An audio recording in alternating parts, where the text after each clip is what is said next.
I'm here in Old Town at Our Lady of Guadalupe Chapel. If you have taken the ghost tour here in Old Town, you know about Capilla de Nuestra Señora de Guadalupe, or Our Lady of Guadalupe. This small chapel has been known to have paranormal activity since it was first built in 1975.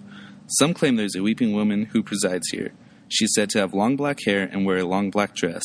Those who go to comfort her say it only causes more distress, resulting in more crying, which is louder and with more emotion. This ghost can be seen any time of day and is usually mistaken for a real person. That's all for now. Back to you, Logan.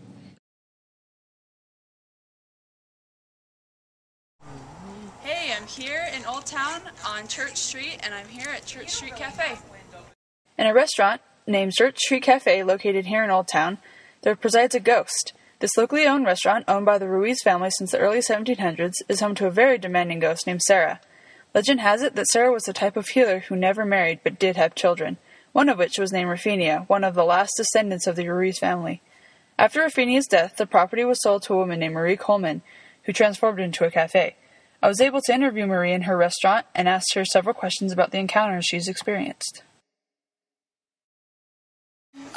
So what kind of encounters have you experienced Most here? of them were when we were doing construction, actually. I have a few encounters every once in a while now.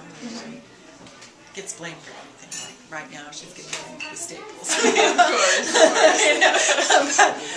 but you know, it's a lot of fun. When the gentleman fell through this roof, this is all old wood here, and these are the old beams that were here from the 1700s. And we had to take all the dirt off of the roof. There was 3 feet of dirt, so we took all the dirt off the roof. And so they kind of fit in like a puzzle, but parts of it had actually rotted away. And one of the contractors had walked across the ceiling and had fallen through, and he was hanging onto these beams here, and he was yelling at us to come and help him. And so we came and we got him off of the roof and everything. But there was blood splattered all over his hands. And so we thought he had cut himself somewhere. So we were searching all over for him. You know, we searched his hands and his face and, you know, everywhere. We couldn't find anywhere he had cut himself. And, which was just really weird. And it was splatters of blood all over his hands. And so Charlie's explanation was that we probably hit one of her chickens. I don't know, but you know, it was just kind of strange. Marie has had many encounters with Sarah, none of which caused harm to Marie. Coleman describes Sarah as a demanding ghost, one who seeks for attention. She is known for throwing small objects at people to get their attention, and she won't stop until one acknowledges her. She even steals your keys if you don't say goodbye. Back to you, Doggo.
Okay, so you may recognize this as Johnson Gym on UNM's campus.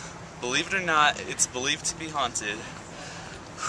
There aren't too many stories told about this building, but legend says that long ago, a student was either murdered or committed suicide in the women's locker room. Students have claimed that the gym has an eerie feeling of being watched and followed. It has also been said that one might see a dark figure or shadow in the corner of the eye, and it will disappear as soon as it is faced. Alright guys, that's it for me. Back to you.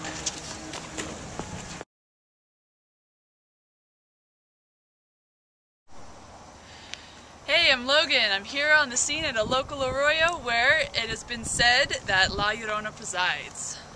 This is the story of La Llorona, the weeping woman. It's been said that she was one of the most beautiful women of her small town in Albuquerque, and she would often thrill the men who would admire her at night. I was fortunate enough to meet with a local resident who had claimed that he had seen La Llorona. Alright, I'm here on the scene at a local arroyo where a resident has claimed to have seen La Llorona. Can you explain your experience, sir? Oh, you're talking about that one time. I was sitting here in the arroyo. Well, I was at my house, but it was close enough. I saw the whole thing. And I saw the witch. It was flying around, the ghost, which is like, and then it shot lasers out of its eyes, and the car exploded. I saw the whole thing, and my cat was, I can tell you. I saw the whole thing, and the car exploded, and then people started crowding around it, and then the cops came, and I thought they were, anyways, it was ridiculous. It was flying around, and I saw it, and it blew up a car with its mind. If they have minds, I don't know. I Googled it. Thank you. She had 2 sons, however, who, one morning, were found dead in an arroyo. Some say it was her negligence that killed the children. Others claim she felt that they were too much of a hassle for her, so she drowned them. Now she spends her time walking up and down the arroyos in a lengthy white gown, looking for her lost children, feeling remorse and regret for the terrible incident.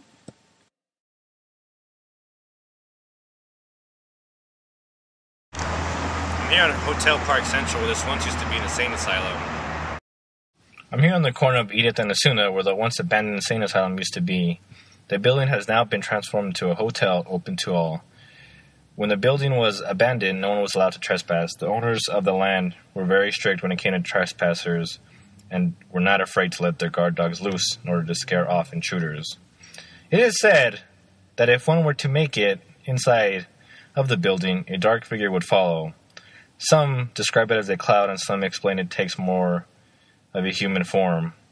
There are many legends and myths of what happened in the abandoned building, most of which involved a crazed doctor who would experiment on patients until he eventually killed them.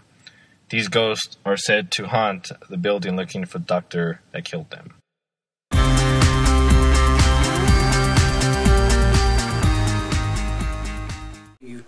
Once we get started, I'll advise you guys, it's up to you guys, shut them off.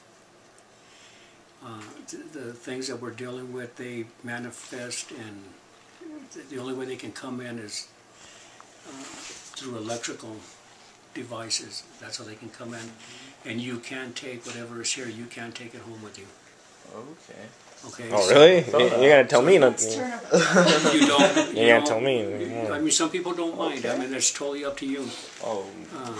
One thing that is always good one thing that is always good to bring is always a female and a male when you come to these things. Because a woman is emotional, a man is physical. And Yeah, balance. you know, it's an equal The balance, balance, yeah. when you're, whatever you're dealing with. So that's one of the things I tell everybody is the cell phones. Be very, very careful. Don't take it lightly. What we'll do is we'll sit down in here first and we'll shut all the lights. We'll close everything and just start listening. Maybe we can keep one of the cameras. We have Earl, you want to hold your camera?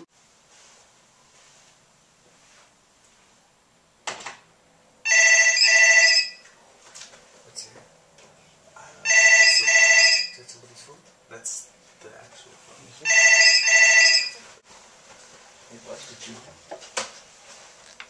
Hello? Nothing? Hello? Weird. Nothing.